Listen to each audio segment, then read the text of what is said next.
Evening, all. I'm Dustin, rope aficionado. This is the Dominance Dialogues, and tonight we have Max Potter, famous author. Um, thank you for coming tonight, Max. Uh, tonight's title is Bound in Words, the Allure of Erotica.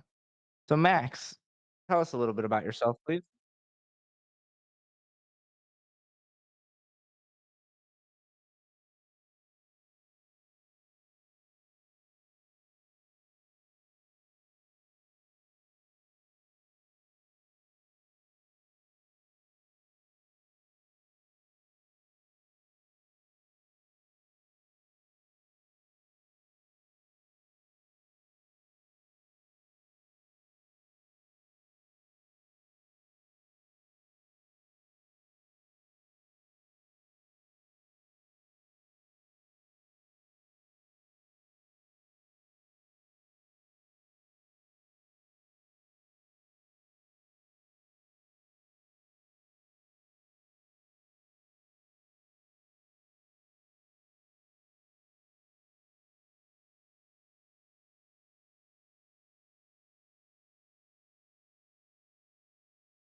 Hey, wait, hold on a second. Pause. They apparently they cannot hear you. Speak, because I can hear you. 1 second. Why can't we hear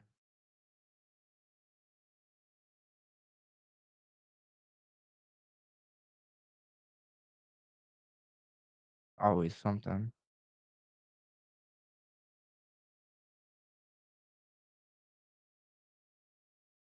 I didn't even notice, but I don't have anything coming in on you for audio. I didn't check the levels before the thing. Yeah, his video's not supposed to be live. He just wanted a picture. He likes his anonymity. Um,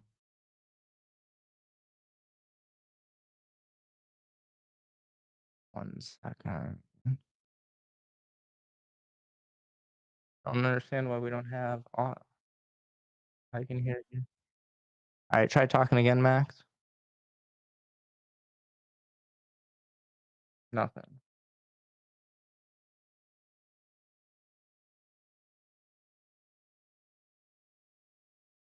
You're on Chrome, correct?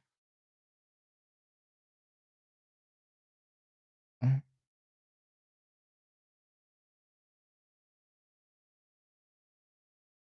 Oh, I know what I did. I apologize, guys. I had a brain fart. I just need to do this.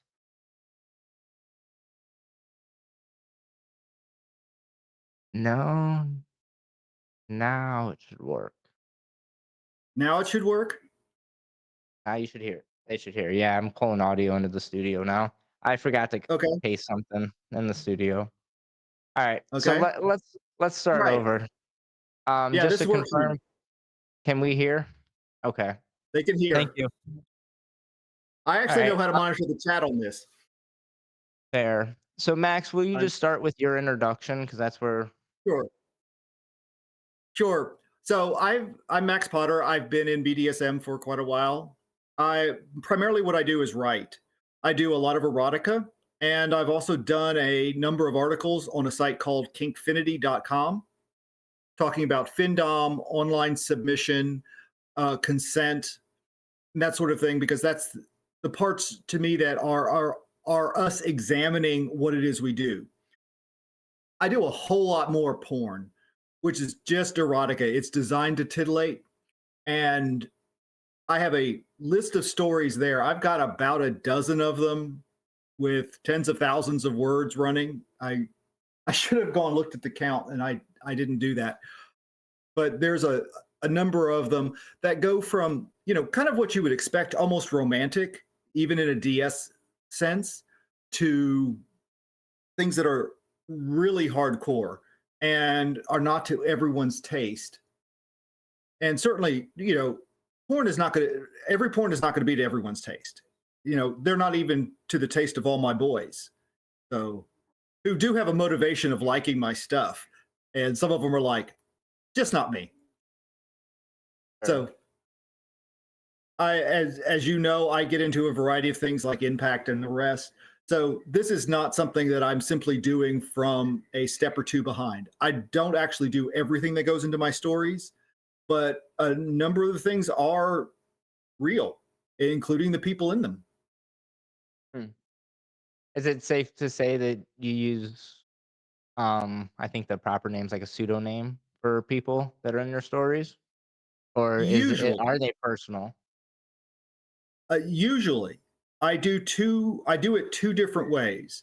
There are some people that I'm using either their real name, but if I do that, it is their real name because that is also their scene name. So whatever we go by, you're rope aficionado. So a number of people know you only as that. They wouldn't know what to do if they found your driver's license. Yeah. So there are characters that I have that are directly named with the scene name of people I know or have interacted with. There are some, honestly, there are some real people that I know, and they are the model of who I am creating that character for, or who I'm creating that character on. And so it's because when a lot of times when you're writing something, you're seeing it in your mind. This is at least part of my process. I can sometimes see the characters, I can see the action, and it goes into what I'm putting on the page. And so who I visualize doing that sometimes is someone I know or Mm, someone I've seen. Uh, you know, yeah, there are a couple characters that I have, and they're porn stars. I don't know them. I've never met them. I've seen what they can do, and so they end up in my stories because it's easy to visualize. And much like any novel that you're reading, when they start describing someone, you're going to put a picture in your mind of what that person looks like. And very frequently, it will start matching up with someone you know. So they describe a woman with long flowing hair and hazel eyes. And if you know someone like that, you may stick that person in that character, even with a different name. Now, if they happen to have the same name as the person that you're familiar with, it's pretty much a dead ringer that you're going to be putting them in your head as you read that novel. But if not, you're going to construct something and that's going to be in your head. I do that. So when I'm making these characters do whatever it is, or as sometimes happens, they're making me write what they're doing, then they're real people. And so I'm modeling them after that. It also helps with the reality because people are different and unique and imperfect. So when you think of someone who is imperfect, that adds to the depth of characterization because the reality is we're flat on paper. So to create a character that you want to read more about, you need to make something about that character who you want to follow, why you as the reader are interested in them.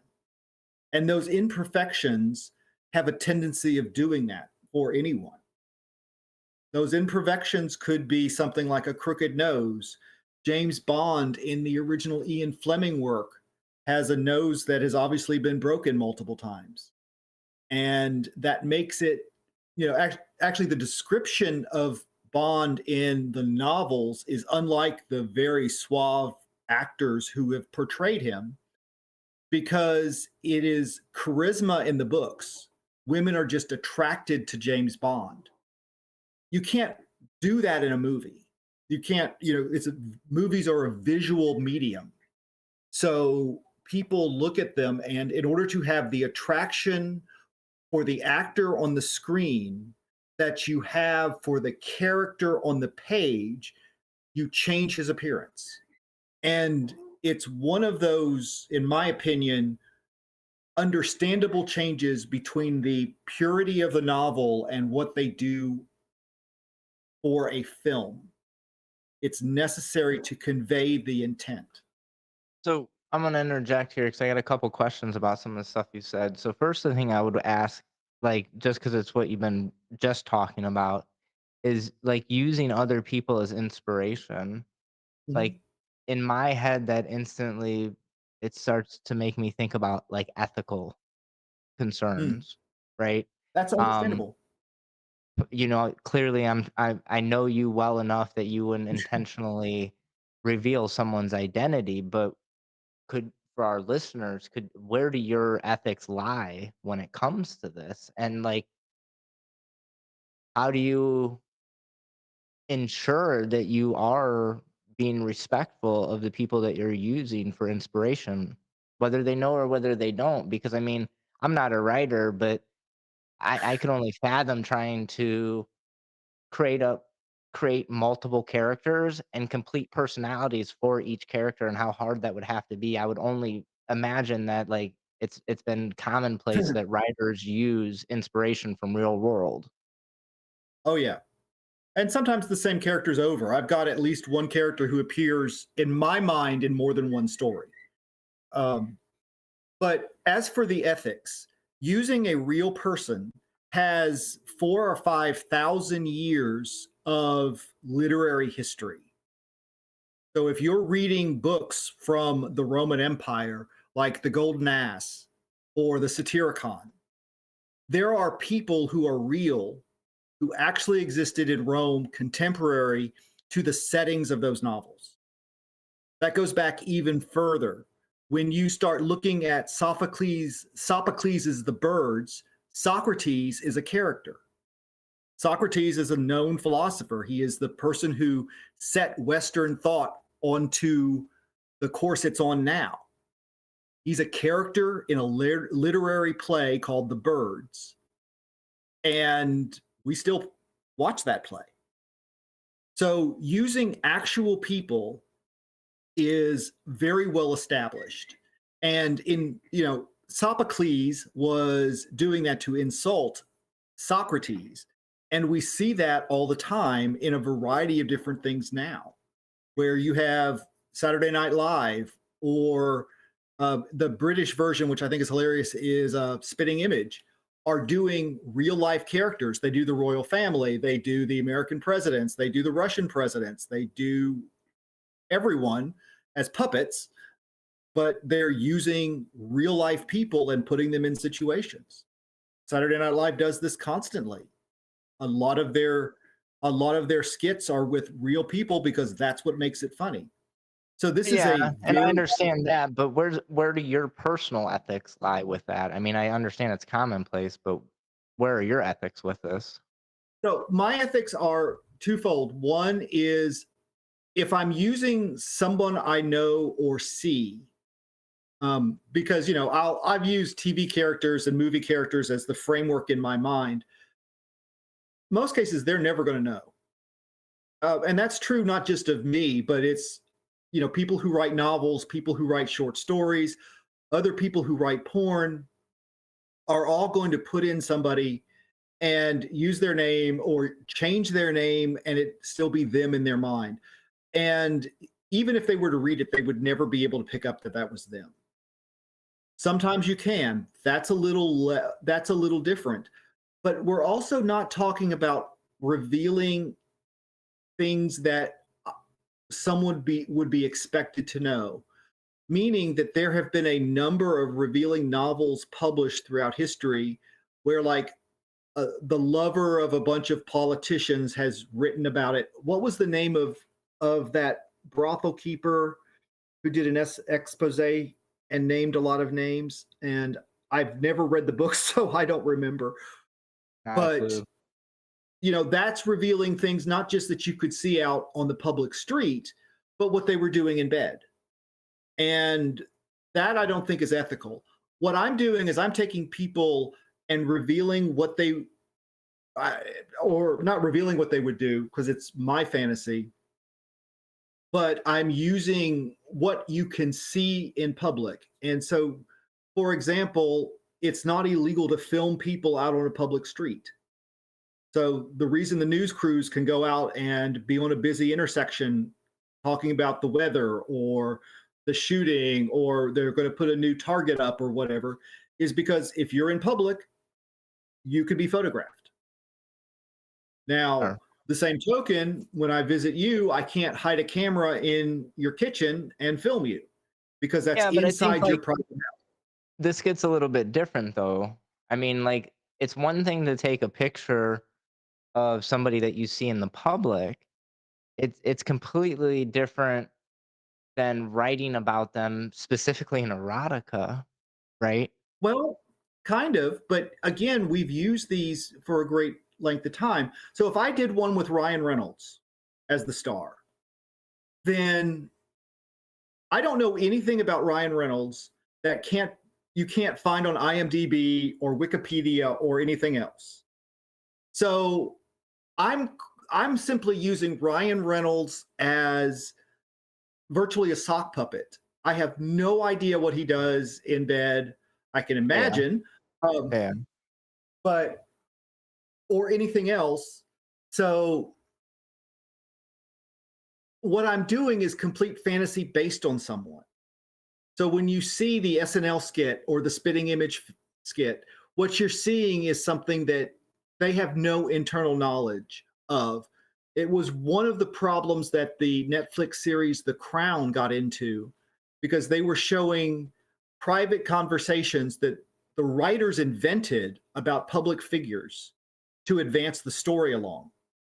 And most of the time, it was decent speculation. You know, you could imagine Elizabeth II and Philip talking over breakfast about what they were doing doing over the next couple of days.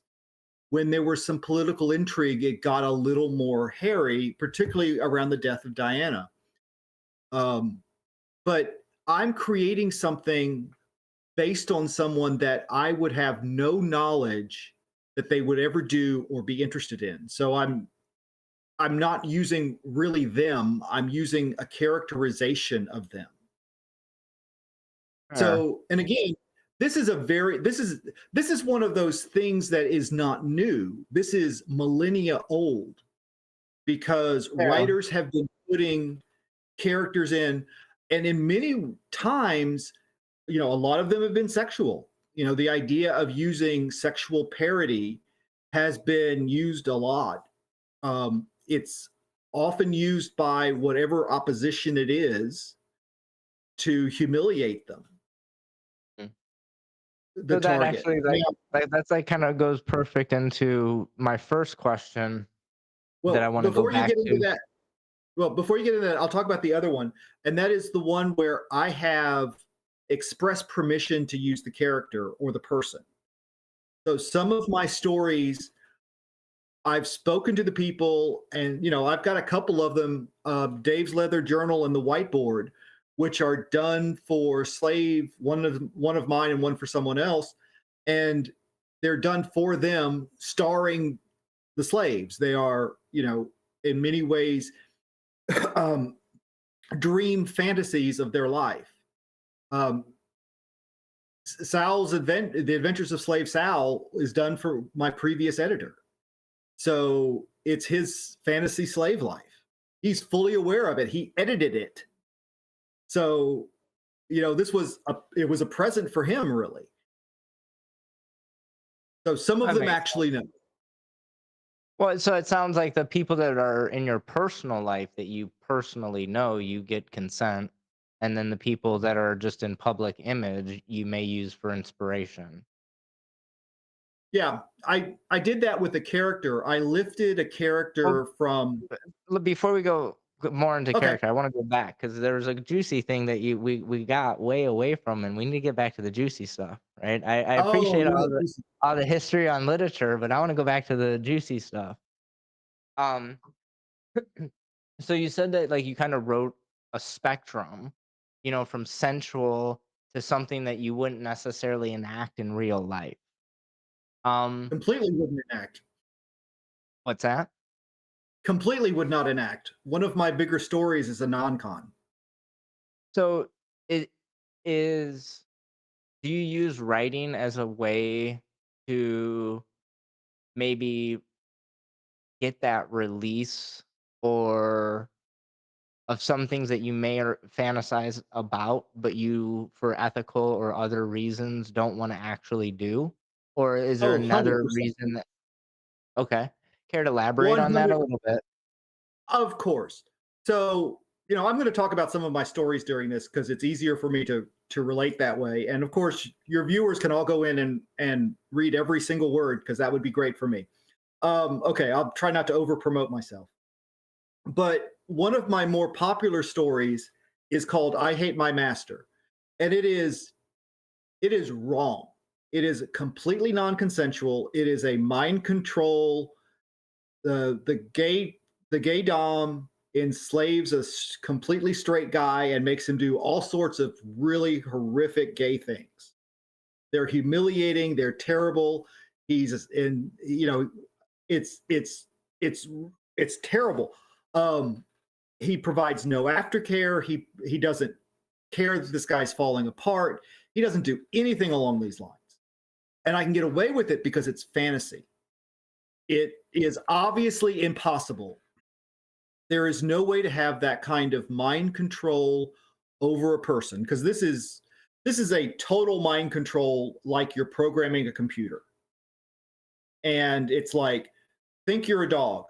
The guy thinks he's a dog. He just has a small bit of his mind in the background that recognizes that he's walking around on all fours, trying to wag his tail, um, drinking out of a bowl, and breathing with his tongue hanging out, and the rest of it. But he's got no control over what he does. If he's told to perform a physical action directly, he can't stop himself. That is not possible. There aren't hypnotists, nor drugs, nor electrodes, nor anything else in the world that can make that happen. Particularly not the way it's described, which is it just kind of happens to this guy one day. And he's got no, it's a science fiction fantasy type of deal. Fair. And I wouldn't, you've met some of mine. Mine are willing. BDSM is supposed to be consensual. It's hot when we think about it not. The con non con and the entire kink of con non con is based around the idea of trying to get to that non consensual thrill without making it technically non consensual. I mean, con non con, the idea behind that is to go as close to the line of non consensual as possible without breaking the bond between the sub and the dom. So that the subs, what? That's that sounds like a whole nother level I haven't even really realized, I guess. We've heard of CNC, consent, non-consent, but, like, it sounds like con, non-con is even a step past that where you're trying to get as close to that edge as you can. Um, um, wow. Yeah, yeah. okay. I'm Well, I here mean, for and it. that, I'm yeah, well, I mean, that's what it is. It's a form of edge play that is, we really want to push on it. And I don't want to get into the theory behind con non con, but that's what it is, and that can be enjoyable to partners who want to get into it. But the reality is when we start moving into the idea of real non-consent, I am vehement as far as consent is concerned, because what we do is very intense. Even if it doesn't appear intense, even if we're talking about houseboy stuff, the girl who comes in and cleans your dishes for you and maybe doesn't do anything sexual, getting suspended by somebody who knows what they're doing can be very intense, even if it doesn't look like it's intense, the emotions behind it. I mean, I've seen you suspend, and you've suspended some of my boys. They're incredibly safe. It's wonderful. It's a beautiful thing to experience. It's not painful. It's not restrictive in the way that makes, like you would see in a gimp or somebody who's put into a sarcophagus or a coffin, but it's still an intense thing to go through. And it's amazing that you can do that with, free in the air and a couple of ropes and give them this really wonderful thing. So that we can do that consensually. So if you think about doing it without consent, that's where we get into danger. And if you're going to do something without consent, leave it on the page. Have that fantasy and then go to your partner and do something wholesome. And now wholesome means a lot of different things. Wholesome is a little different than what you would get in Iowa or parts of Iowa, the Main Street part. And I actually love Iowa. So, but, you know, it does allow, fantasies do that. How many people are you familiar with who have some sort of kink interest, but their kink interest really dies when they start kink? Mm. It's what I think about when I think about the majority of couples who really only want to get to the fuzzy handcuffs. They want to play a little bit. They might smack their partner's ass a little bit, pull a belt out, do a couple of simple things with that. And that's as far as they want to go. They've experienced it. And for those people, and they are, in my opinion, the vast majority of people, period, that's all they want or need. They've touched it. Reading it, understand, getting to live vicariously through the characters is fantastic. And I it think can that's get part that of. out of you. I was to say, I think that's part of the reason why 50 Shades did so well. Like, I Oh, never yeah. read the book or really watched the movies or anything, but from my understanding, it was a normal, everyday woman, and then, this perfect, rich, intelligent, does everything right kind of man. Um, and I think it brought like some connection between it shined some light on the darkness. Now it was like, once again, I haven't read uh, the book, but it was like a little bit of like just a soccer mom, like this light person, right, was into some she's dark things.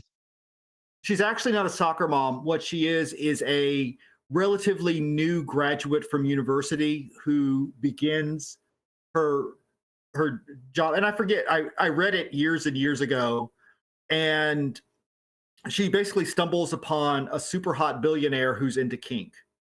And he's obviously has not been trained properly as a dom because he doesn't know a lot about how to do dom things.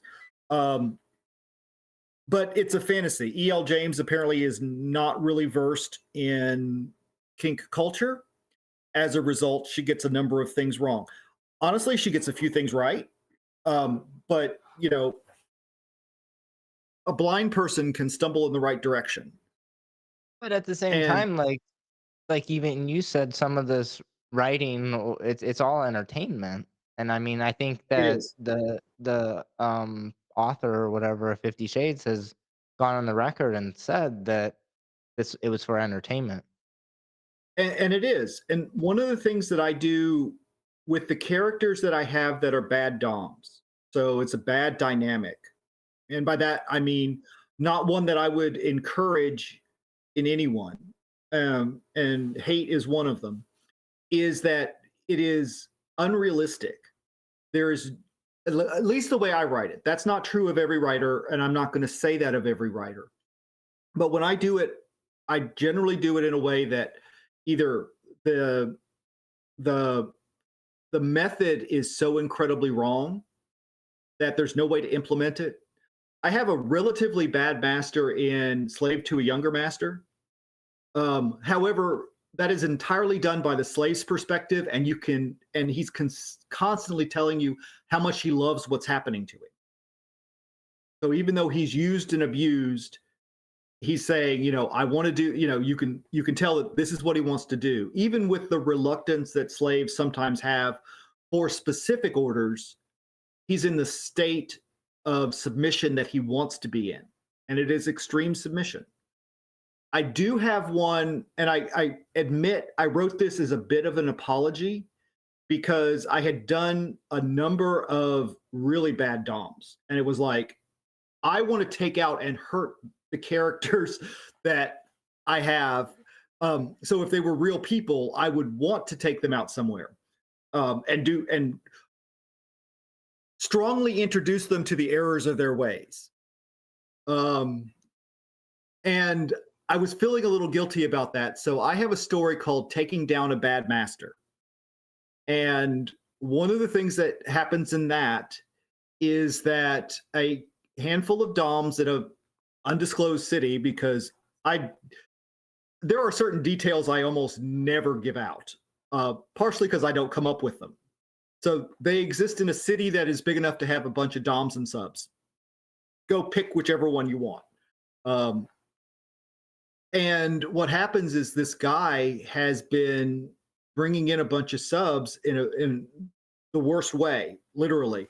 He's blackmailing them. He's causing them to have fear. They're afraid of their lot for their lives if they don't obey. They're doing things the trigger point is he actually breaks the arm of one of them and just kind of dumps him off to get to the ER on his own.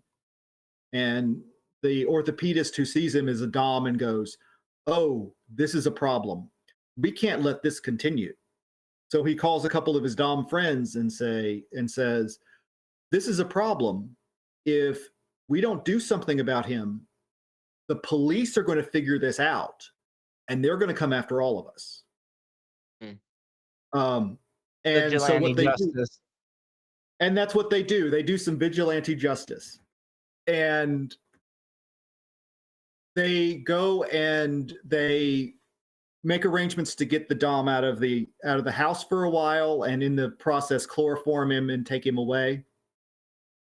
Um, and then they send some people into his house with all his subs that are, virtually cowering in fear because they've just been so abused for so long, and they're brought in with one of their numbers and say, "Hey, look, we're taking you out of this. We're going to make things better for you. Come with me." And they get them all to come. Um, the Dom is sent off somewhere to understand the error of his ways for the rest of his life. No. I don't Well, and describe that's it. understand why that needs to be in fantasy. I mean, that's where that should stay because, I Yeah, mean, at the end of the day, like, we can't be vigilantes. I mean, I mean, there's some irony to that story because as a community, we do need to self-police on some level, not on that yeah, extreme level, but we do need to take care of our own. And in order for us to provide safe space, we do need to figure out what that self-policing looks and like.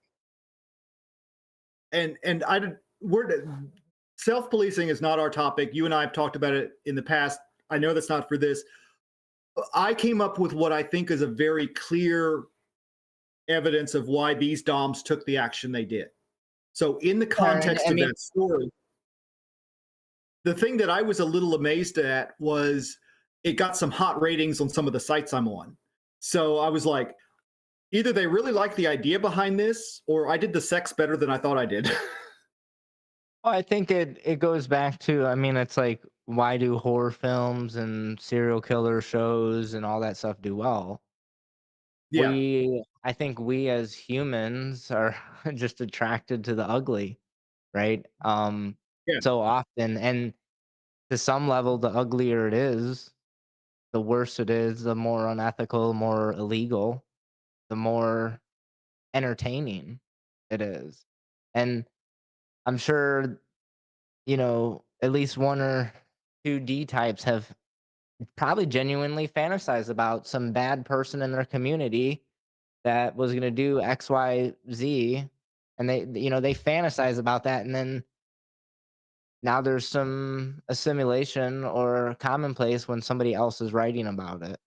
So maybe that's why yeah, it did so well, because you're not the only person that's thought about it.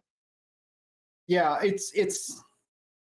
It's one of the things I do think about because I want to be a good Dom,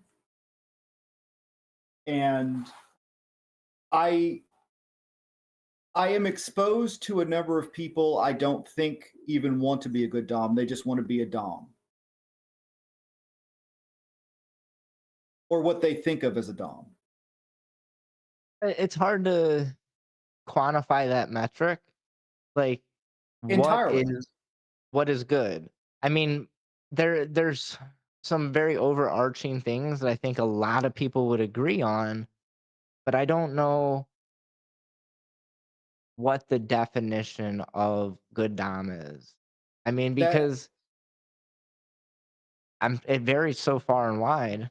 I mean, I'm sure there's like correct. there's a few commonalities. Consent is probably a big one, right? Yeah, But what happens if you're a good dom and you're doing the what was it, con non-con, and you're this yeah. great dom, and part of the definition of being a good dom or a great dom is consent, but then you push past that line of consent with somebody. Are you no longer a good dom? Even though Well, you had consent to play in this con, non-con, or CNC type of area, if you well, vi that if you violate that consent, are you now a bad dom? uh, that's a tricky question because the violation of consent is not a is not a binary because Well, that's it could be something that was accidental. You could absolutely what have, you're looking at, you know, there's not a great excuse for not remembering the subs limits, but there is a, there are things that can come up that, get in the way. And at that point, it becomes much like, what do you do if your arm is halfway through the arc and they safe word? It's really hard. We're talking about well, that's fractions what of a I'm second. saying, and well, that's what I'm saying, like, the Is that a term good violation? dom well, good dom is it's in my head, in my opinion, it's just it's really hard to quantify that. It's really It hard to put is. a good definition to it. It's almost impossible to do one completely generalized. Not all good doms. To be a good dom, you have to have a beard. Well, you and I both qualify, but there are doms that don't, so we can't use that. One of the things I've been thinking of lately is that if the sub keeps willingly coming back, is an indication of a good dom. So that's one of the things that I consider to be a good dom type. And I've got some good doms in my But stories as see, well. I would even I'm gonna go ahead and play devil's advocate. Let's get lost on this for a second. I mean, we haven't even gotten to the questions, but that's okay. So, I mean, I've read enough books to know that, genuine victims of abuse go back to abusive behavior. So, like, That's by what true. you just stated, that could make Are them they doing? a good person just because that person's going back. And I don't, once again, that's why, and I know that's not what you're saying, to be clear. Oh yeah, 100% know that's not what you're saying. But that's why I'm saying, like, there, the definition for good dom or good sub, or even the definition of consent, these are really, really hard to yeah, iron out and get really concise on what it is, because you could be good for 10 years, 20 years, and then whatever metric establishes good, you might make a mistake because you're fallible, because you're a human. That doesn't necessarily make you not good anymore. So maybe like accountability, or maybe responsibility. I like responsibility so much better than accountability, honestly. yeah. Well, and it's one of those things that is really, obviously is really difficult to quantify because it's like, what do you do about respect? I love the story of my slaves throwing my slippers across the floor or across the room because they can't stand them. That doesn't mean they're disrespectful to me. They're just disrespectful to your slippers. They're very Bring disrespectful to them myself. slippers. And he just did it. So he threw my slipper across the floor. I know. Well, that's okay. My toes are in his mouth, so at least he's showing proper respect. Well, I suppose it works, right? That definitely works. Um, so eh, it's you know this is difficult because I can't entirely read what Penelope's saying, but I think part of it is one of the reasons I said willingly coming back because I do a fair amount, particularly at the beginning, unpressured with the sub. You know, doing an initial meet and then setting up an involved BDSM meet later. So the sub is not pressured by coming to my house and me binding him into the bondage chair and that sort of thing. So he can't escape. That Even though gives that's him, what but that's the fantasy, right? And that's what a lot oh of your yeah, writing sounds like is where you can't do. I mean, everybody wants to have that fantasy of, like, meeting this person and throwing them in your trunk of your car or oh yeah. whatever. I mean, we see that in porn all the time, don't we? You see two people get, the they show up and they go, "Oh man, you're really hot. Let's go fuck," and you go fuck. Um, with It seems like we live at the extremes, like human culture. We try to live at the yeah, extremes of whatever spectrum we're on. well, I mean, we're BDSM. We are extreme. I mean, what we do, if you look at even quote unquote the more domestic only DS, where you're not getting into impact or bondage or candle or waxing or anything else, you're still talking about a power imbalance. And that power imbalance is extreme because in a vanilla egalitarian relationship, equal relationship, they're both going to be doing something. If you're in if you're in an imbalance, even if it's not a sexual imbalance where you two are lovemaking as opposed to um, doing BDSM sex, and I'm separating them that way to distinguish. BDSM sex is definitely lovemaking in the lovemaking full context, but to differentiate, then there's still that imbalance there, and that's extreme for vanillas. I got a radical thought, and I'm still working on it, so let's just throw it out there now. Um, I don't know if there's any such thing as an egalitarian relationship. I genuinely Um, don't. I think that the nature of a relationship is a power imbalance, whether it's negotiated or not. okay, And if you're going I to move into if you're going to move in, if you're going to move into relationships, um, for those of you who are unaware, Dustin and I will spend hours on the phone talking about this. Yep. Um, anyway, but if you're looking at that, yes, there is a power imbalance. However, those power imbalances in a vanilla context, and I'm separating that from BDSM because that's how our topic is going in this, and I believe it's necessary. The levels, the places of power imbalance are also multiplicative. So you're not talking about one person who is in charge of everything. You're talking about multiple different areas in which one person is in charge and the other one is not.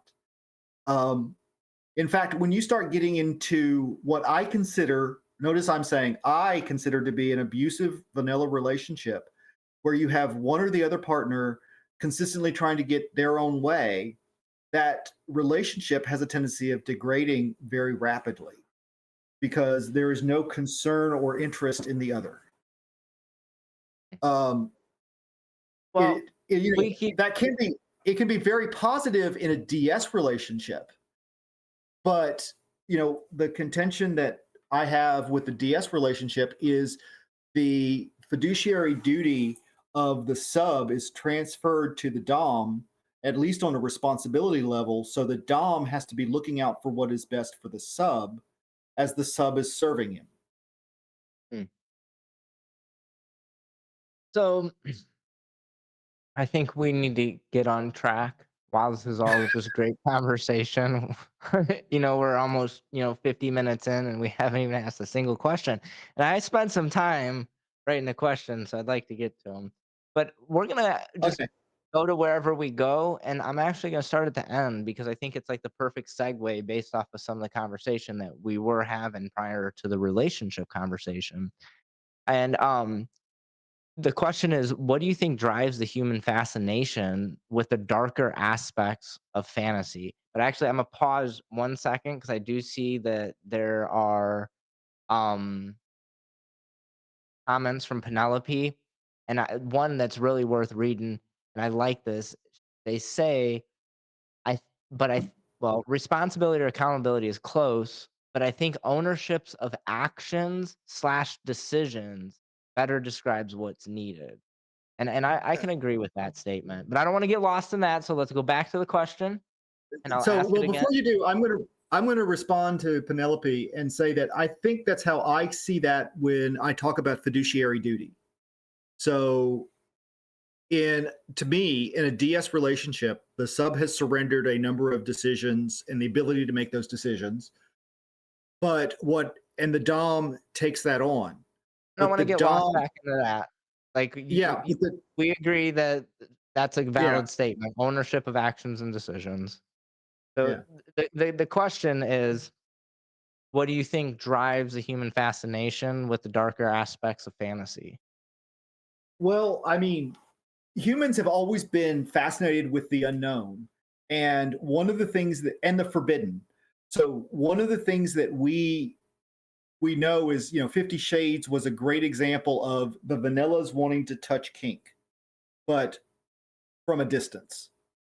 Um, so 50 Shades became popular greatly because it was something that they weren't really exposed to, but wanted to be at least a little bit. And I think we see this when we look at the number of people who essentially dip their toe into the kink world and go, this really isn't for me. Like so many things, eating Brussels sprouts, which no one should ever do. I Um, love Brussels sprouts. I thought well, we were friends, Max. we are, and I'll cook for you, but I ain't making no flipping Brussels sprouts. Um, but you know, the idea, but you know, you try it, you go, okay, this really isn't for me. This was interesting. Like some of the flavors at Baskin Robbins, you can look at them and go, that's interesting. This is bubblegum. I am not having bubblegum ice cream or anything else because it's just kind of wrong for you. You tried it, didn't work. You could have a sub that didn't like bondage. Well, you couldn't, but or more likely you wouldn't have a sub that didn't like bondage. Try it. That's what I do with the inexperienced subs that I deal with is let's try this. If you don't like it, that's fine. I'm not going to go hard and heavy. I'm not going to pull a bullwhip out on somebody on the first date. But if we can try some impact, if you're not into it, that's okay. But I'm not going to wail on them like I am a pain pig. So you want to get into that, and the entire idea of human exploration is tied into the fascination with the unknown, and it's not just exploration as in like trying to go over the mountains or through the desert. It's scientific exploration. If you go back and look at the earliest civilizations, they were charting the stars. They knew when the eclipses were going to happen. Eclipses, actually, I think, or anything else, because they studied all of this and they tried to make it make sense. Now, a lot of their early thoughts were wrong, but they were steps on the way of discovering where we are now. Even modern science has the idea of this is what we think so far. We're still studying it. There's very little that they've put the nail in the final coffin of. So we're fascinated by that. I mean, how many times have you heard of a new kink and you've just gone, oh, wow, that would be so neat? And, you know, the same is true of why we consider drama a higher art form than comedy. Mm. And it's not just that Aristotle only wrote a book on drama and tragedy. He wrote one on comedy. We just don't have it anymore. We definitely seem Yeah. to be, attracted to how to frame it. We're You know, I mean, attracted like, to things that in many ways degrade us. That's why we're fascinated with apocalyptic ooh, films. ooh. Um, Interestingly enough, there is also the whole fascination with something that is more funny or lighter, and that's where you start getting into baby dolls and femboys and the rest. Even drag, because this is an experience of something that isn't, the dark side of it, but is still kinky. So part of the idea behind, I'm going to get into, baby girls and drag. Those are and so they're I know they're two different ones generally. Is that you're still getting into something dark and kinky because kinky is always believed to be dark by the general populace.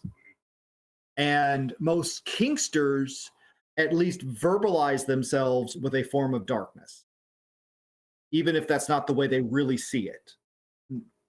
But they want to get into that.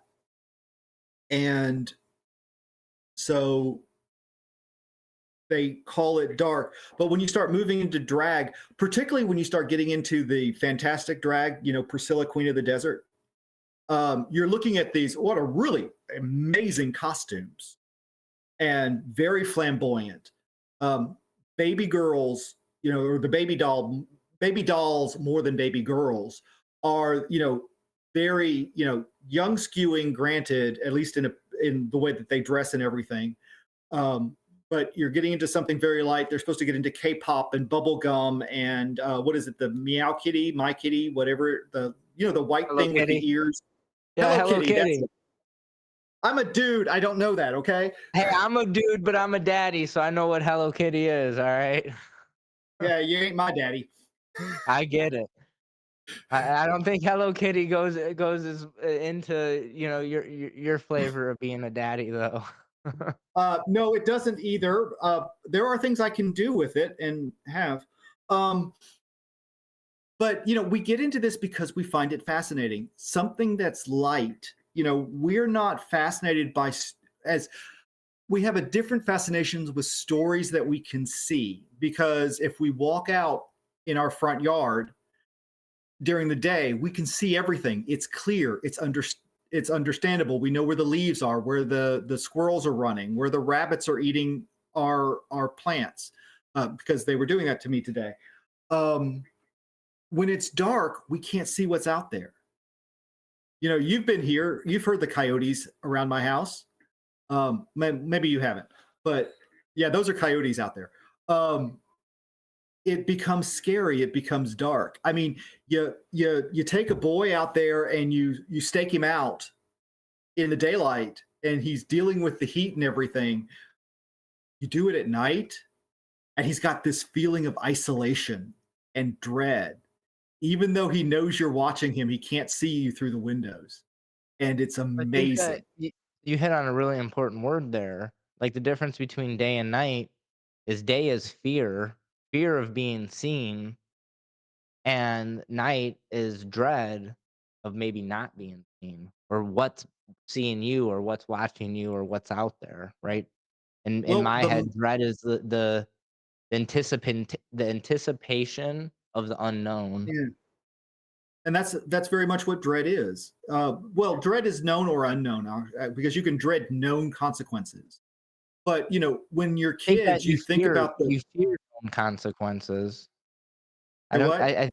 I think you fear known consequences. I don't think by definition you dread something that you know. Okay, you're wrong. Um, I have more dictionaries than you do. Fair. I mean, that's how I've always heard the differentiation between fear and dread. I mean, even, That's like, just on dictionary.com, it's anticipation with great apprehension. Yeah, but that doesn't mean it has to be unknown. The definition Fair. you just gave didn't need to do that. Um, but that does bring up an interesting point. What we say with the words means a lot to us. And in English, which word we use sometimes are important because it gives us the tone. So I was kind of reading a work done by a native French speaker who was writing in English. And what I was doing was not really editing him like an editor would, because that's not my skill. You can ask my editors, I need an editor. Um, what I was reading it for was, as a native speaker, is this relaying what Valentine wants?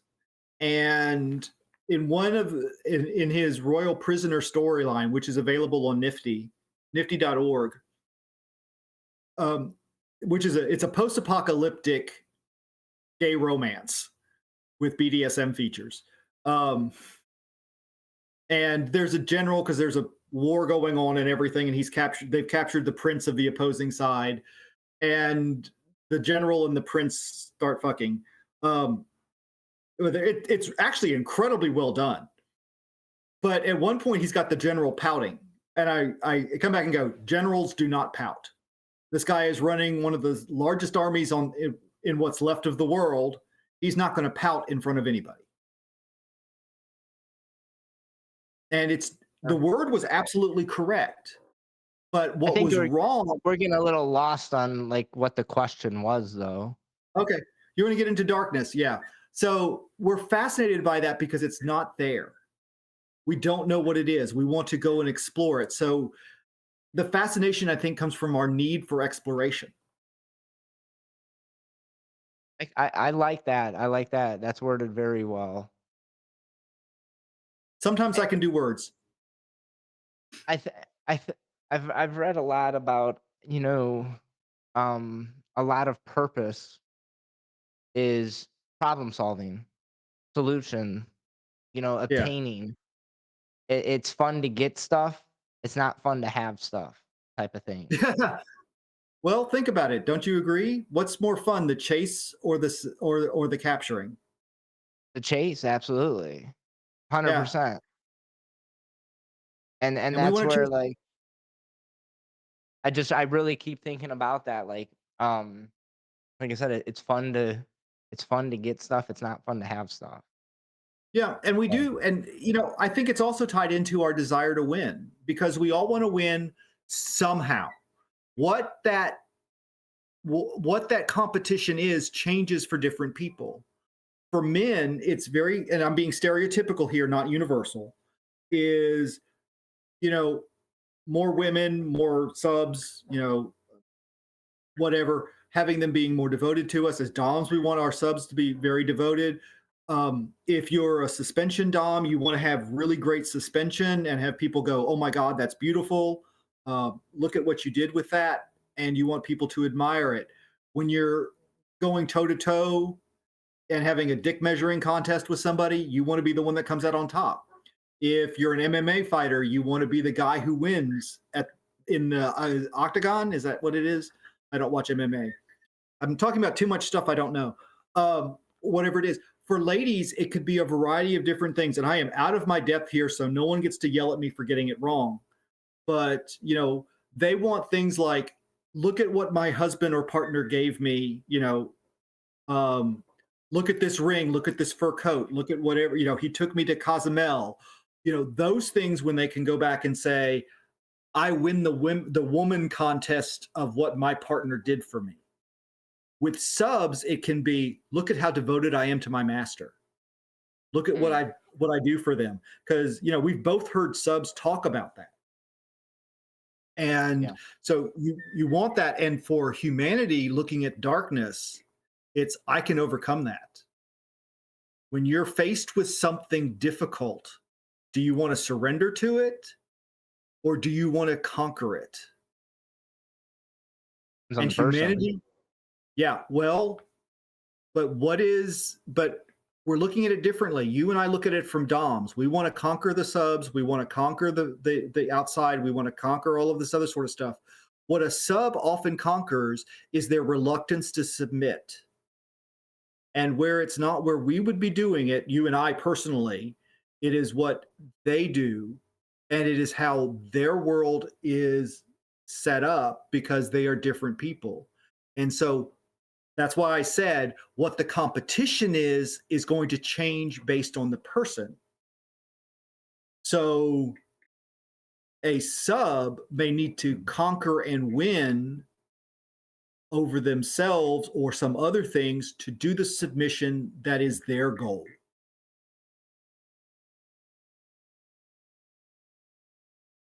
Yeah, I think there's lots of reasons for the attraction to the darkness, but I think Mhm. you pointed out a couple good ones there, and I think it is our some of it's just general curiosity. Yeah. Um, and also like as we were like discussing this, something I thought about, maybe it's also appreciation. And sometimes people want to look at that darkness to appreciate the lightness that they have because they were in darkness and now they realize a different level of darkness, whether it's Well, fantasy or not. well, Um, we've brought it into the light. We started out with just fires when we were going out and clubbing saber-toothed tigers. My history of that zone is not good, so no one gets to yell at me for that either. Um, but then we went through and found other ways of making more light. So we took the darkness and we've been chipping away at it. So every time we learn something new, every time we try a new kink, every time we go and explore a bit more, we've cut out a bit more of the darkness and conquered over it. sometimes going to be really curious. Like once another thought that has came to my mind as we've been having this conversation is when I interviewed Dr. Julie Fennell, Yeah. one of the comments she made, and I don't remember exactly how she framed it, but essentially is BDSM practitioners, we want to be different.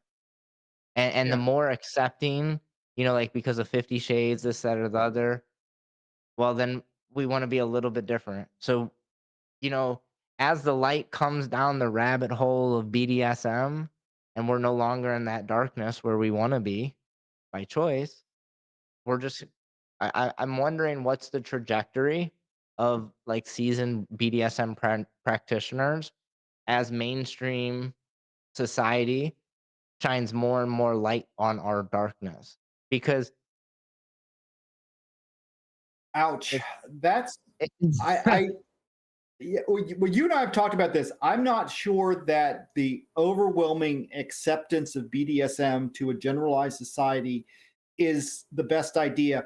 And the reason I say that, to be clear, is because a number of BDSM practices, which are absolutely fantastic and wonderful with well meaning and well intentioned and understanding partners, you know, things like our authority imbalance and the rest of it, which are great when you've got both partners completely into it and they accept it and it's what they want. You have a Dom who wants to be a Dom and a sub who wants to be a sub. That's great. When you move it into something that they are not necessarily, or when you move it into a world where they don't understand their roles and the responsibilities and the fiduciary duty into it, that's where you start getting into a lot of problem.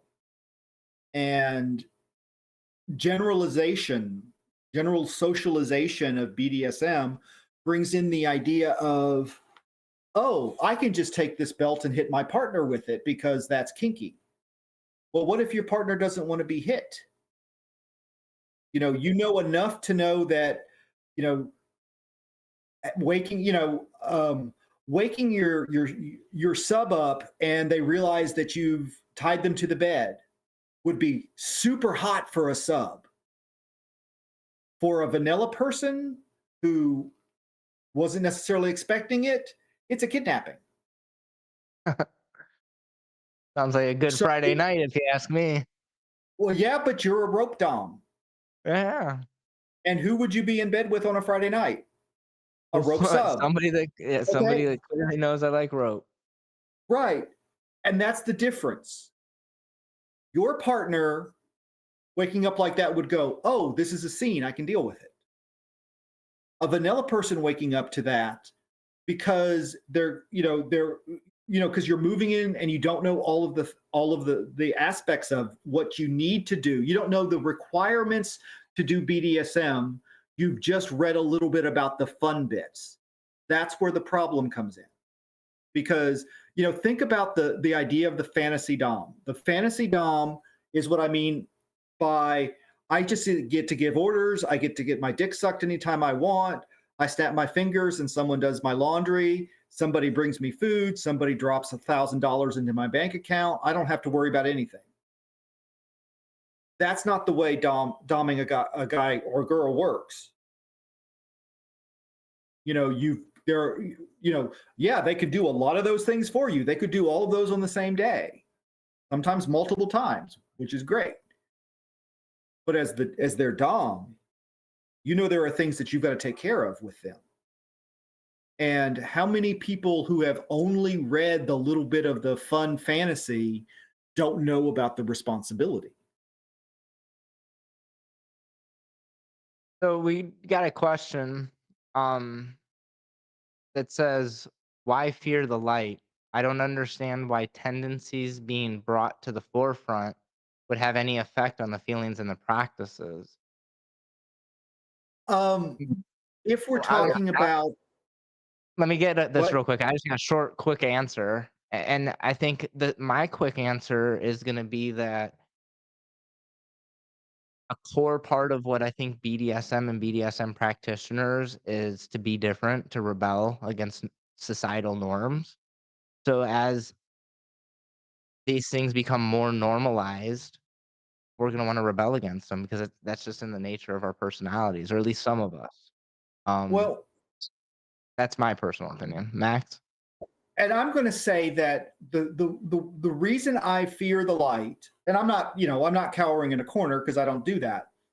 But what I worry about is the amateur participant, the amateur kinkster, doing something that causes harm. So there is a reason I don't do suspension. Dustin, do you know why I don't do suspension? The answer is You yes, don't you know do. how you don't know how to do Right, suspension. right.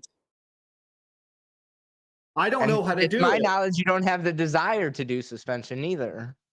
Uh, no, that's not true. I Okay. just bought a suspension harness.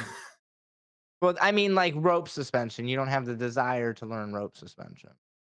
No, not a great deal, not now. But the fear I have is look at how much we can do that's dangerous. And I'll admit that I'm kind of pulling one that is designed to kind of shock a little bit. Look at asphyxiation, which has one of the highest death rates for kinky activities. No, I don't have the stats on that one. I'm sure someone can find them, but there have been times when auto asphyxiation has hit the news because of its upturn, and it's a form of breath play. We do breath play. We all know how to do it. Sometimes it's fun. Uh, there are safe ways of doing it. There are dangerous ways of doing it. Sticking a plastic bag over your head and tying it to your neck, not a safe way. Course it is. And no, it is not. And I it's mean, not. none of it's safe, and Well, it's all we can do is mitigate the risk, yes, but if right? you're So if you have no idea about what the dangers are, you've just heard, oh, this is really great. You can get a bit of a rush as you are unable to breathe, and then you faint, and then you get air, and you wake back up, and you've had this kind of rush. Okay, you hear that, so you stick a dry cleaning bag on over your head, and you die. And but I think that's that's, like, a bit extreme. I don't think the vast majority of the public, like, they might be attracted to that dark, they may be like they might read in a book or see in a movie about auto asphyxiation, but I don't think they're gonna just go home and participate in it without Oh, something. I mean, I just don't see the data that shows it, right? I know well, that people get hurt in rope, but I would say more people that get hurt in rope are people that are doing rope on a semi-regular basis versus the one-off people. And it's just a yeah, simple number thing. You play with rope yeah. every week. You eventually learn. Like you could learn Yeah. impact or anything else. It's that learning curve that could be the problem. And if you don't recognize that there is a danger, and there are a lot of stupid people out there who do not recognize there is any danger in this. And if they just think kink is fun, because a good, I've seen you suspend, you make it look smooth and easy. I mean, it's like, oh heck, that's smooth like butter. And you're coming out of this and it's like, oh yeah, I can do that. Well, next thing you know, you've got a hangman's noose going. So the for shield and 8, the light I fear is people who don't know what they're doing getting in beyond their depth. Yeah, but wouldn't I mean, just to play devil's advocate, wouldn't shining light on what we do allow for more open dialogue? And in the nature of communication is information. So if Yeah. we shine light on what we do and we have more platforms and more podcasts and more Netflix on how to build a sex room, I mean, I watched that show. I got a couple ideas. I mean, it was definitely sensationalized, right? But at the same time, like that was a big thing that what 50 Shades did for the BDSM Yeah. community, in my opinion, is that it shined light on terms like dom and sub, and it shined light that some people want these crazy relationships. Even if they didn't agree with it, it shined light and let people know that these relationships do exist. And now we have, the BDSM research group and where academia and other spaces are starting to do research into leader and follower relationships. My And brain like wants so to many use that to shining and the light on the community. yeah, but those good things we have to look at, but also recognize that there are dangers that are inherent in this. And it's not that I want to stop the good things that come out, letting, kink be accepted. I would love it if we had a national consent law that meant that I could get, legally binding consent on my subs that I didn't have to worry about things. I would Power of love to attorney. have. No, it doesn't work. Well, There are so certain far. No, it doesn't. There are certain things that you cannot waive at all, and that is an assault and battery are one of the things you simply cannot waive. I mean, you can't You can even go waive it do on yourself, right? That's We've correct. talked a little bit about that before. Yep, Like, as an individual, I can't consent to killing myself or whatever, like the Dr. correct. Kevorkian in the '90s or whatever was the case. Yeah, but you can't do it completely alone either. I mean, if you do that, it is still a crime because someone has been deprived of life, and they will investigate it because there has been a life deprivation. Um, Mm. Now they'll come up with they'll come up with the answer that it was a suicide, but that's beside the point. We're looking at there are great things that can happen with this, but there are dangers. Just like, when you do a suspension, there's this beautiful suspension that's done. But you and I have talked about the dangers, about what happens with it. You got to be careful about the limbs. Where do you put the ropes so that it's not going to cut off either the nerves nor the blood flow? All these other things. You can't just look at the beauty of a rope suspension or a great whipping or tying somebody to a chair and not look at what the dangers are. Now the dangers may be minimalized depending on how you're doing it and all, but you have to know what they are. If you're going to be Yeah. doing a form of public exhibitionism, you have to look at what are the local laws. If your sub gets caught naked out on a country road, is that state going to charge them with a felony? or are they going to go, this is a misdemeanor? And if it's a misdemeanor, that might be an acceptable risk to y'all, but um, huh, that might be an acceptable risk to y'all, but it may not be. You've got to know what that is. A felony probably shouldn't be. So, Well, looking at the and acceptance that go ahead. I just say we're getting really lost, but it does get us a segue into a different question, and that would be how do you balance reader expectation for fantasy for the need for realistic narratives? Sometimes I don't. Um, and sometimes I do. So I know that's a kind of a wishy-washy answer, but stories like mine, like my hate one, there is most of the stuff that you do in there is a command you can actually give, and it could happen. It's the implementate how it's implemented that is impossible, which is the absolute mind control.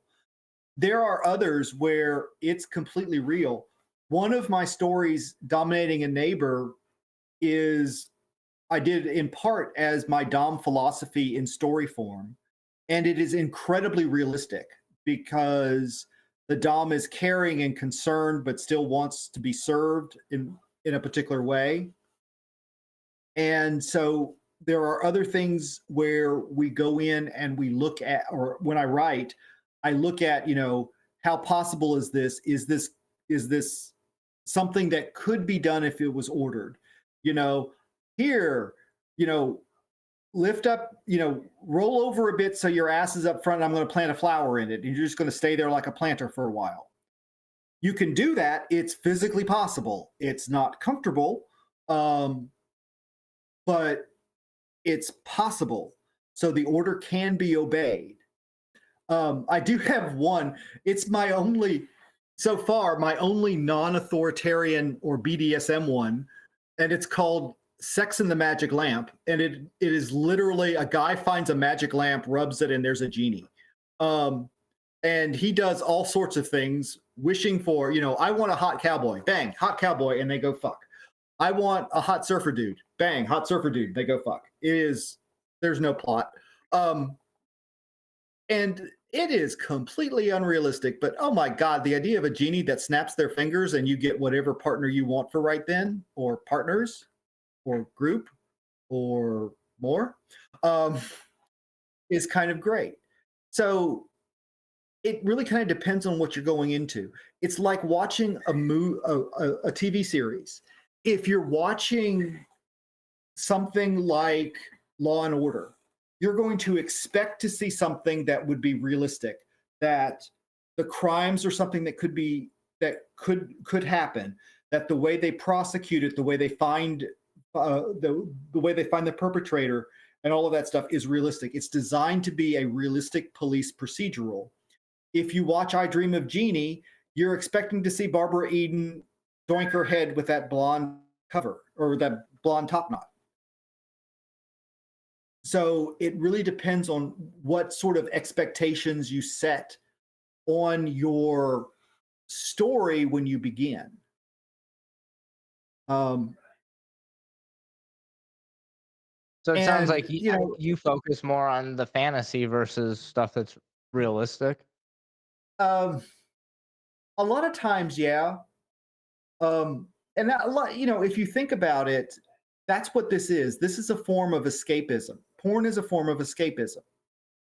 You're we take a lot most of the time we take a lot of things out. There's preparation you need to do for sex, particularly gay sex. The reality is you can't have two people meet and just start fucking. um at least two people meet on the street. I mean, if you're going to a club or something like that where you're going there to get laid, it's wise to prepare for it. But if you're not, if you're going through your ordinary day, a gay bottom, and I would imagine a woman couldn't just get called, on their way home from the office and said, "Meet me at this hotel room," and as soon as they walk through the door, you start fucking. Um, so you get to the point of that's not really sexy. So I take it away from the story. And we all know that that there's an unrealistic portion of the story of the video of the TV show we're watching, of the movie we're watching, because they're condensing things, they're cutting things out we don't want to see. I mean, if you're watching, if you're doing a detective show, a lot of times if they're staking out, that's hours, days, nights of just sitting in a car watching a door that doesn't open. That is super boring. So they don't do it. I mean, how many times have you watched a show and they managed to find a parking space right where they need it? That's because looking for parking is not fun. Um, so you cut that out, and it's a bit of a cheat. Theater does this all the time. It's the reason why if you go to a play or see a TV show, if there are four characters, they're sitting along three sides of a table. It's because the camera or the audience has to be in there too. Watching the back of someone is not as interesting. So you cut out the parts that aren't as much fun. Now there is a story that I've been reading called Breaking Me In, and the author on that one did a fantastic job, in my opinion, of the discussions of submission between the DOMs and the sub in that. It's a sub who actually has a couple of DOMs through the course of the story. But I found it incredibly erotic the way they had the conversations of, this is why I'm doing this to you, this is what you need. And the sub realizing his need for submission. And the fact that they took that portion, which is often not intrinsically sexy, and I think made it kind of hot, I thought was amazing. Because limits and negotiations and consent discussions are usually not the "oh god, I'm so horny" part. They're the part we need to do in kink to do the much wider part that gets us horny.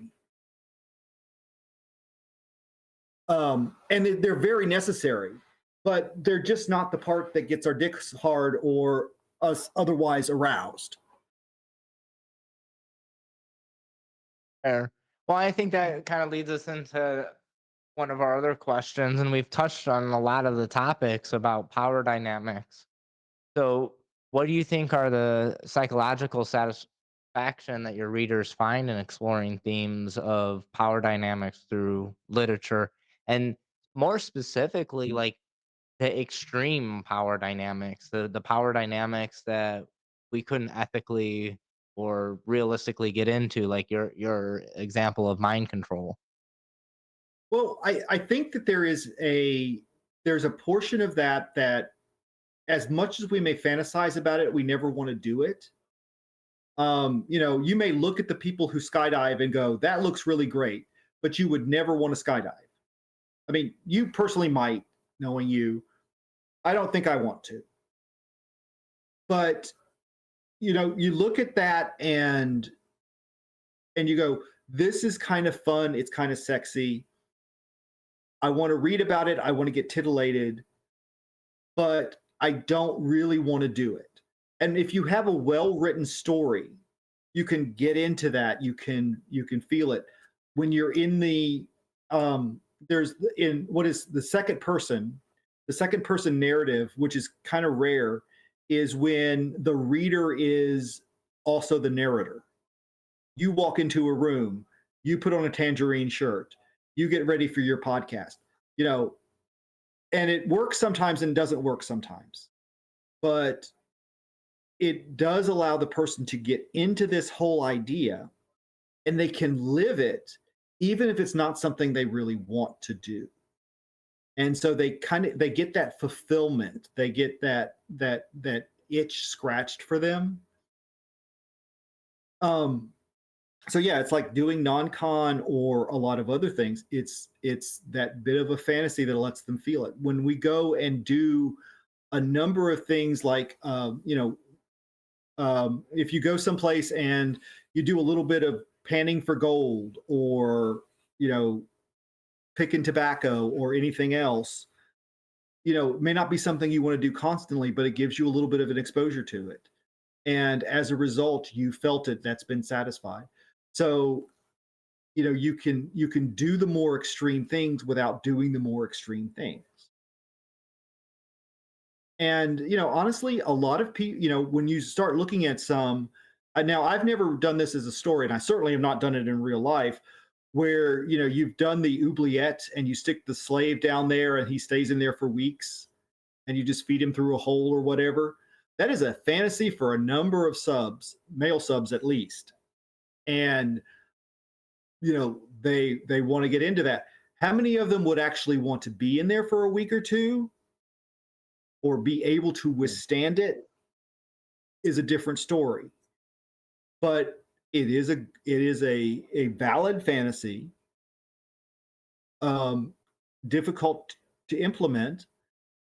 When we get into our real TPA relationships, the whole completely subservient slave who's going to be there to kiss your feet when you walk in and have your cigar ready and all of this sort of stuff is also, I think, really good at times. It's not what I do in my practice, full time, but I do really kind of like it.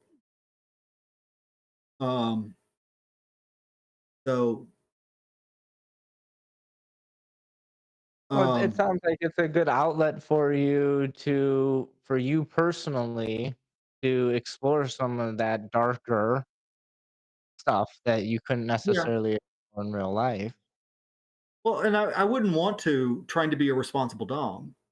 Mm. And a good responsible sub who is someone who, in my mind, has a reasonable expectation of what they can do in submission and what is realistic to do to them, um, is not going to want something that is too far beyond them, particularly wherever they are at that time. Now, some subs can really get into that; they can move, but think about the whole idea of, well, actually, what I did on the story I just published.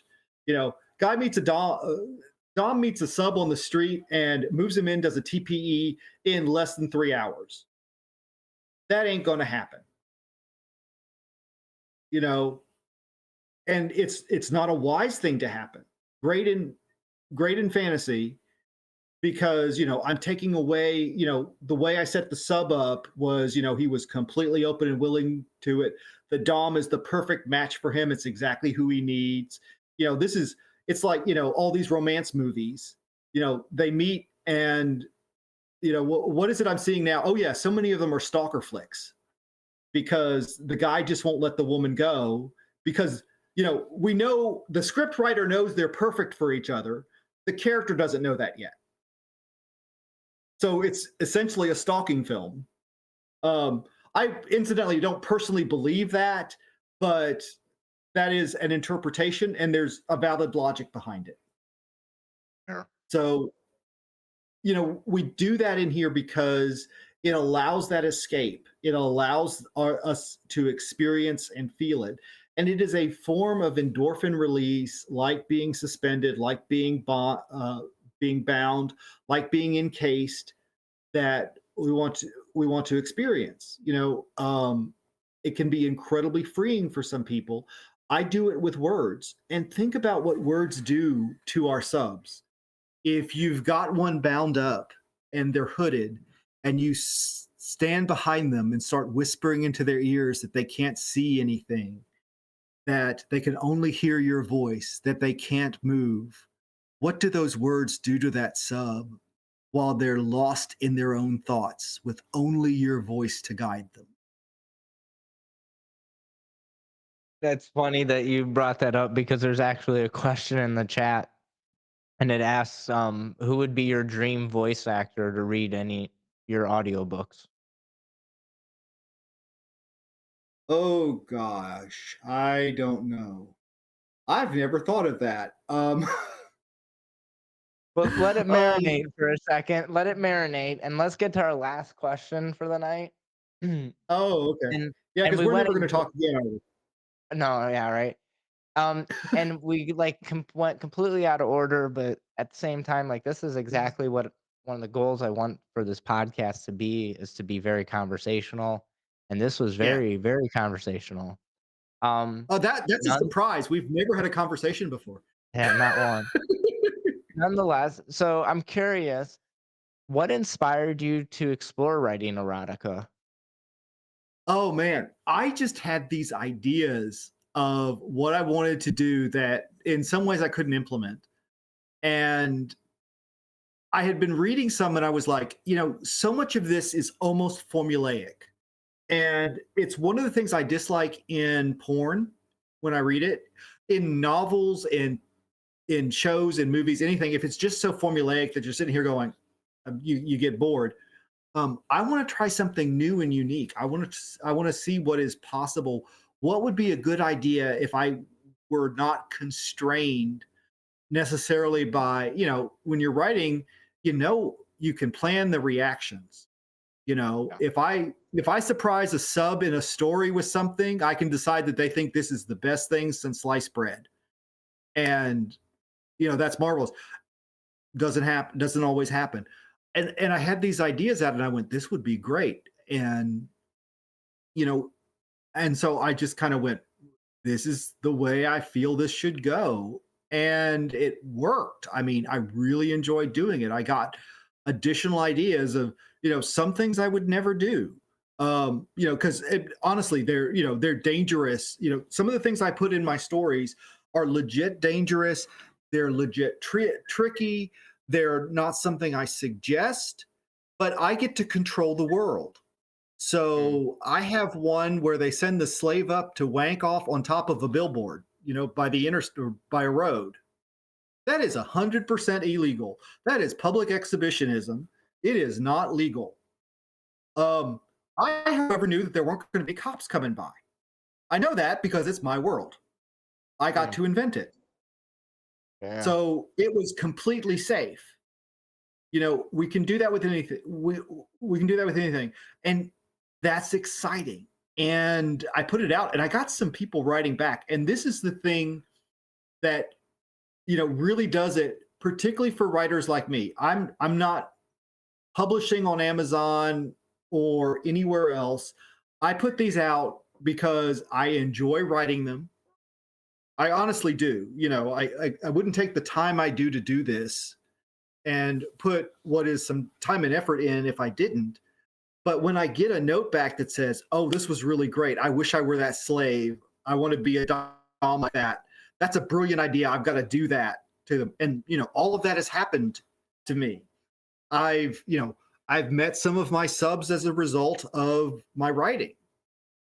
Sure. Um, I've had people come in and go, "I did this to my sub because I read it on your story and I thought it was great." I've had a bunch of them come up and go, "I want to be that slave, I want to be exactly the way that slave is." And I'm like, "That's pretty intense." Because it's usually the really rough ones. It's like, "Okay, we're going to hook this guy up to the cart and we're going to whip him and he's going to pull us around the yard." Um, Sounds like some House of Gord stuff. Are you yeah. familiar with House of Gord? Um, is that Gore as in Gorian, the slave positions and the No, rest? Gord. No. It's a real person, House of Gord. Gord. If Oh, they they make some of the craziest contraptions you've ever seen to objectify humans. Like, if you've ever seen any weird furniture that was human-esque, that there was a yeah. human that made it, it's probably House of Gord. But they have, like, a chandelier set up, they made a chariot where it's, like, I think one person that is the chariot, and they're, like, folded in a really funny way, and he's sitting on them, and then he has, like, 3 or 4 people, um, to the pull the chariot, or like he'll like, I don't know, make some really Yeah. interesting Well, I have that in my slave Sal story. Is they hook him up to they discover a cart and they have him pull it around. And Sal was my editor. He's a real person. And this is one of the things that he liked when I gave him this story. So yeah, I get those in. And one of the stories that I did, I heard I heard back is that I did for a real master slave set. They went, oh, they've done that to him now. It's like, oh, cool. So writing in, be it comments or direct messages in, are what writers like me are doing this for. We want to hear back, you know, to get suggestions and to get ideas of what we can do, because sometimes we don't think about it. And one of the things I wanted to mention is, and I think I may have a little bit, was that sometimes these characters take us over. And you know, I had this one in my getting in. No, it was in my Sex and the Magic Lamp story. And I'm writing this, and I was figuring, this guy's going through a couple of his coworkers. He's got his genie bringing him his coworkers to fuck and get fucked by. And I'm writing one, and I'm doing this scene, and I'm like, I don't know where this scene is coming from, but I ain't stopping it. And it was like, okay, this guy. And I actually, at one point, I get in there, and I have the primary character look at the character I've got in on this one and go, "You've done this before." He goes, "Yep, did this in college." And it was like, that would be hot. Because they literally did just take over the flow of the scene, and it was like, I don't know where this is going, but it's going to keep going. It was like, not coming out of my head, it's my fingers. fair. I think So, it's been an interesting discussion. I mean, by far, it's gone so many directions and so many ways. To be well, honest, I'm not surprised. yeah, no, not if you listen to, not if you have the transcripts of our calls, but what we write and what we do in reality have a great interconnectivity, because whether we take it as an inspiration to do something similar, but it is writing is part of what makes us a continuous community. So when we start writing things down, one of the things that we need to do is write our history, because it's hard to remember all of this. And even when history is given to us as a fantasy, it is part of who we are and what we do.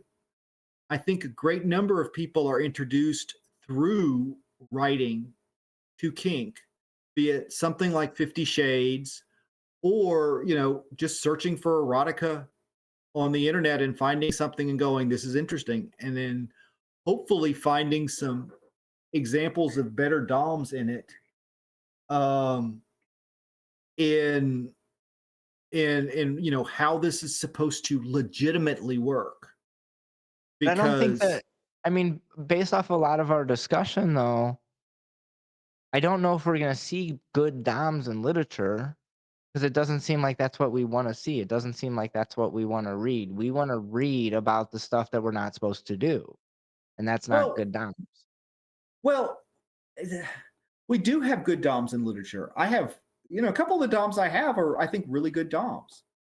Um, Particularly the one that in Dominating a Neighbor, I think he's a fantastic Dom.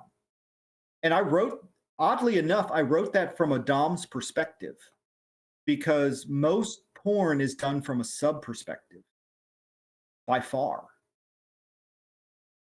And that has a lot to do, in I believe, because it's harder for most subs to get into a Dom mindset, particularly if they don't even want to switch. Where, to me, a good Dom thinks about what a sub is going through and can get into a sub's mind, and should be trying, and certainly should be trying to get into their sub's mind. So there are good DOMs out there. Now, we still shortcut a lot of stuff, but you can really tell a good Dom when the sub is not continually looking to escape. And if the sub really wants out of the dynamic, that's a sign of a bad dom. Not that, and we all know that we order them to do things that they don't want to do right then. You know, they don't want to do dishes right then. They don't want to take the trash out. They don't want to do whatever the task is. They don't really feel like getting the nipple clamps right now, but they take it anyway. That's not wanting the action at the time, but they want to serve in general. When they no longer really want to serve and they're like, I'm not fulfilled by this because I believe subs do it not necessarily for orgasmic joy as much as they do for fulfillment. So not for the bang, I'm gonna come right now because of whatever we're doing, but because they get a longer overarching fulfillment. And that's a lot of why we dom. We do both of these not for the immediate action like we're fucking, but for the longer term engagement. Scenes can last a lot longer than a mere sex encounter. Oh, absolutely. I mean, I think that a lot of the reason why we do what we do is for I'm gonna use some token words or whatnot. For a deeper level of intimacy or connection that isn't really attainable in traditional interactions between people, right? I I mean, and this don't kind of even go ahead. I don't think it's not that it's obtainable. I'm not as convinced at this moment, just beginning to think about it, that it is as needed.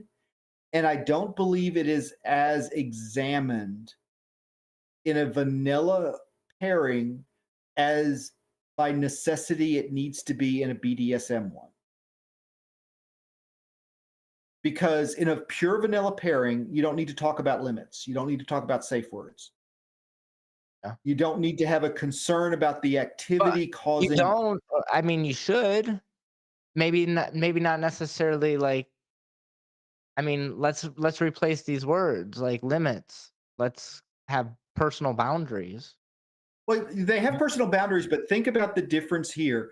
If you are in a pure vanilla relationship and you're fucking someone, and whatever happens, they've got to stop right then. It- They say, stop, hold on. And you can tell the change of tone. There's no kink involved in this. You're going to stop. May take a second, but you're going to stop. That's how vanilla couples deal with it. They don't have to worry about the what if you're, essentially playing at resistance. So if you're submissive, your penetrated partner is supposed, if they're in a scene where they're going to be saying, no, no, don't do this to me, because of the existence of the safe word, we know that no, no, no, don't is just them essentially flapping their gums because they haven't safe worded.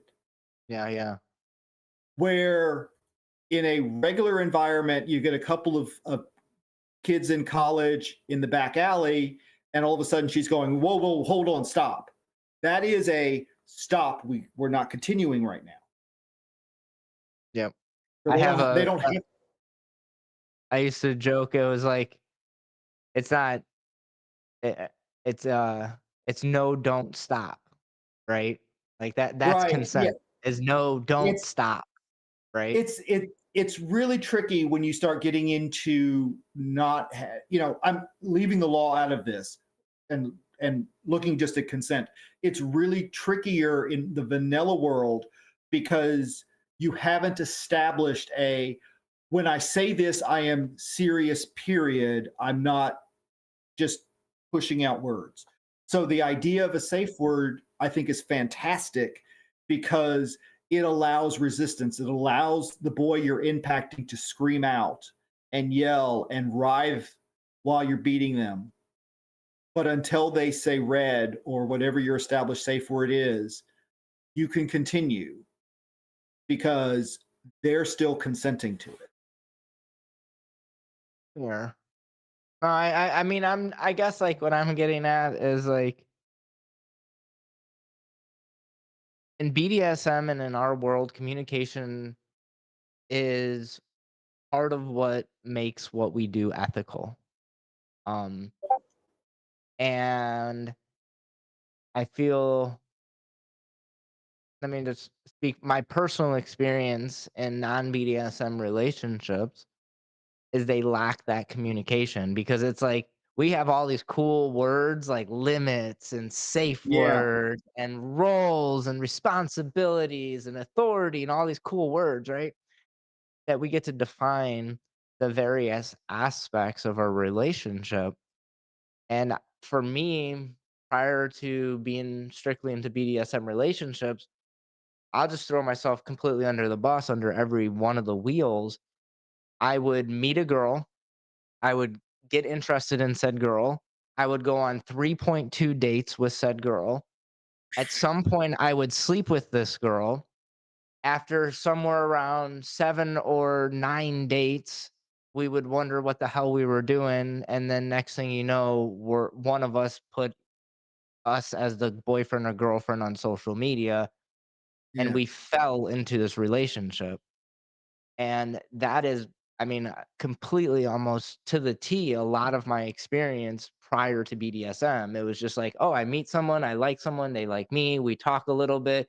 Like I said, 3.2 dates, there you go. And then next thing you know, before you blink, you're in a relationship and you don't even know what the definition of that relationship is. Well, but you also don't need it the same way because if I go on a vanilla date with a guy, I'm not shoving an electroprobe up his ass that night. Fair. So what we do, that's the difference is society, generalized society has a series of what are essentially rules or customs that tell a vanilla couple how they are getting together and how they are dating and how that structure works. Certain things about it may be unclear to one or the other, but there is a general progression of it. If there's a girl who puts she's your girlfriend on her Facebook and you've never met her, she's violating those conventions. If she's been sleeping with you for 3 weeks, she hasn't been. Mm. Where in BDSM, the reason we have these conversations is because we're going to start out essentially by doing something that one or that both partners need to know involves some danger and some risk, and we need to know when there is a problem that comes up. I mean, even if it's not a date, we're not talking about creating a dynamic or a relationship. If you're just doing a scene, you need to know, you establish safe words with people so that they know, okay, we need to stop. And that's a good way of checking it. When you're in a vanilla relationship and you're doing something and your partner's not into it, they're going more through the idea of, do I tell them I don't like this or I'm not into it, or do I go to it for them because of this? With Dom subs, it's a lot cleaner because it's like the Dom wants to do this, we're doing it. Now, I Yeah. also know it's a little fuzzier than that, but it's the way it boils down in a relationship, a vanilla relationship. You may be doing things that you don't really like because your partner will do things that they don't like for you. That's part of an equal relationship. I In a think that's DS part of any relationship, relation. I think that's part of any relationship. well, in a DS relationship, we don't have to do it that way. I disagree. I do a lot of things that I don't necessarily want Oh, to I do, do too. I do but too. But I think that that might even be going back to like the definition of, or at least for me, what defines a good human is the I don't necessarily always do what I want. A lot of times I do what I have to do as a responsible well, adult. yeah, that's a maturity. But a dom will, that's part of my philosophy is that a dom will do things for their sub because the sub needs it, and I do see that as part of the fiduciary duty that a dom has to his sub, uh, is looking out for them. So, but it's the way we do it is different. because of the motivation. Subs generally go on to do something to please their dom, and that's their primary motivator, not so much self pleasure. Fair. All right, before we get way lost in conversation, it has been about 2 hours, so I do like to wrap up after about then. Yeah, A couple things I do wanna bring up. We did have a gentleman, Uncle Beer, he gifted out 5 subscriptions. Um, thank you. that Yeah, I appreciate it. I really appreciate it. We're still working into subscriptions, but right now what that is gonna offer priority access to the podcast. Hopefully, the goal is to be so big that everybody wants to be here and listen live. Um, Nonetheless, Yeah. greatly appreciate. Other than that, I think the last thing that I really wanna say is I appreciate your time. I appreciate this conversation. It went in many directions that I didn't anticipate, but given the nature of how long I've known you, it's pretty much exactly what I anticipated. Uh, Yeah. so the last thing I have is, do you have any kind of shameless plugs? You got any classes you're teaching up? Any short stories you're about to release? So on and so forth. Oh wait, look, hey, he said he didn't gift them for free. He wants to know what voice actor is gonna read your audiobooks. Oh dear. Um, What about Morgan do they have to be Freeman? alive? Do they have to be alive? And so they're gonna read your current books? Yeah. But I mean, I guess the original question was like, who would be your Fantasy, dream wasn't it? fantasy? Yeah. Yeah, alright, I guess you're gonna get a slide. He says anyone. Anyone?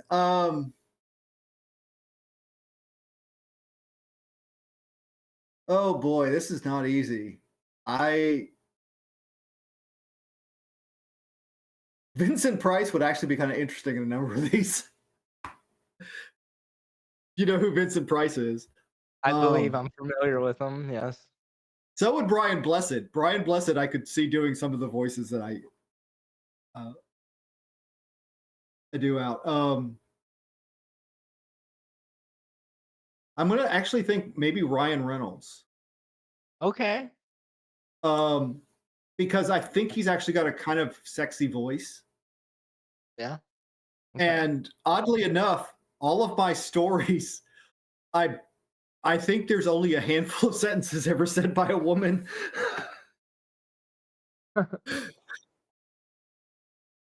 um, so there's no need to figure out who would play the woman in any of these.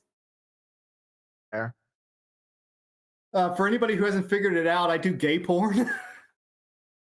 Yeah, yeah, I guess we probably should be pretty transparent before anybody goes looking up at what you write. Yeah. Max Potter So is go a gay ahead, writer. Um, is a gay I writer. Yeah, I do have a couple of classes coming up. I've got one on a Discord server where I'll be doing how to write erotica. Mm, I am doing two classes at Claw, which is the Cleveland Leather Awareness Weekend next month in Cleveland, Ohio. I'm going to be seeing the host of this podcast on my way up. Um, that would be him. I am doing one on this topic, writing erotica. The other one I'm doing is called Fantasy to Reality, and it is taking what you see or read and bringing it into your practice. So some of it some of that is like doing forms of role play, which is possible. Others are, you see an interesting tie, and you recreate that tie on your submissive. There is also the idea of bringing in an idea that you see, like I've returned home and my slave is kneeling at the door with my slippers as opposed to throwing them across the floor, and has a cigar for me and a beer, and I can go and sit down and have that, and he starts working on my boots. So seeing that in a story, um, is can be, you can bring it into your practice and do that directly. Other things, like there are some fascinating things that you can do that you read and go, one I read that I really kind of like is they make the sub talk with his tongue out of his mouth. So to and it's just like, just do this. And I'm like, that is just so hot. So I'm doing those, and I do have. I need to get. I thought I didn't send these to you, did I? I am published on a number of different sites. I'm on Nifty. I'm on Gay Spiral Stories and its sister sites. I am on Gay Demon, and I'm on Literotica. I also have a number of articles and a lot of erotica on Kinkfinity, KINKFINITY.com, and which also has a lot of incredibly informative articles on incredibly wide range of topics that I'm very proud to be associated with doing that. So those are my shameless plugs, and I hope you do go and read them. Um, a couple of the sites like GSS and Gay Demon have some summaries, so you can get an idea of whether it's something you would be interested in. I've done a couple of Dom perspectives. So dominating a neighbor and getting Anthony are both done by from the Dom's perspective. Interestingly enough, the getting Anthony story is the Dom is the bottom as opposed to the top as well. Interesting. Typically in gay BDSM, the Dom and the top are the same person. But to me, top and bottom are physical states. Dom and sub are mental states. I agree. I And agree. again, commonality does not indicate universality. Fair. All right, Max. Well, let's wrap up this discussion. We'll say our goodbyes for now. I will see you next week. Max, Yep, if you'll go ahead and stay online for a second after we get off, we'll say our byes off air. But Max, I will. thanks for coming, and I Thank you, appreciate the Dustin. conversation. Always, Dustin. All Really right. appreciate it. And thank you all for tuning in. Yeah.